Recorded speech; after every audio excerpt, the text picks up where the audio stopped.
So what should happen if we try to take $500 away from Bob? There should be some sort of error message, I Okay, think. so go ahead and run. Let's see if that's what happens. So what happened? You couldn't withdraw 500, so you didn't withdraw anything. Right. Now, if we wanted to figure out how to determine whether withdrawal worked or not, we could go look at the source code, and we have the code very close to us. We could do that. But if we weren't sure about that, mousing over withdraw shows us that its return type is what? Boolean. Boolean. So withdraw is Boolean, but deposit is void. Okay, so why is that? Why would we want to know something true or false from withdraw?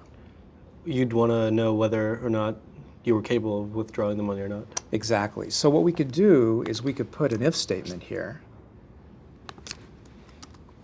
And so this withdraw is going to try to take away $500, and if it works, we can say worked, and otherwise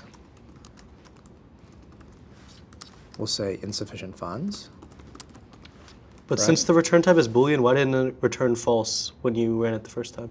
Good question. So what statement executed to produce this output here was this statement right here. Oh, right. Okay. So if you can imagine back in time when we just had bob.withdraw of 500, that returned a Boolean type, which then went into the vapor. We never did anything with it. Right. That's a great question. So in order to figure out whether the withdrawal was successful, we have to test the value of that return result, and that's what we're doing now. Okay. Yeah, great question. So let's try this. So insufficient funds, Bob's balance is still 100, but if we change this back to 50, it worked, and Bob's balance is now 50. Okay. Great. So what we're able to do is take a simple story and code it as instantiations of account objects, depositing money, withdrawing money, and printing out balances as we need to.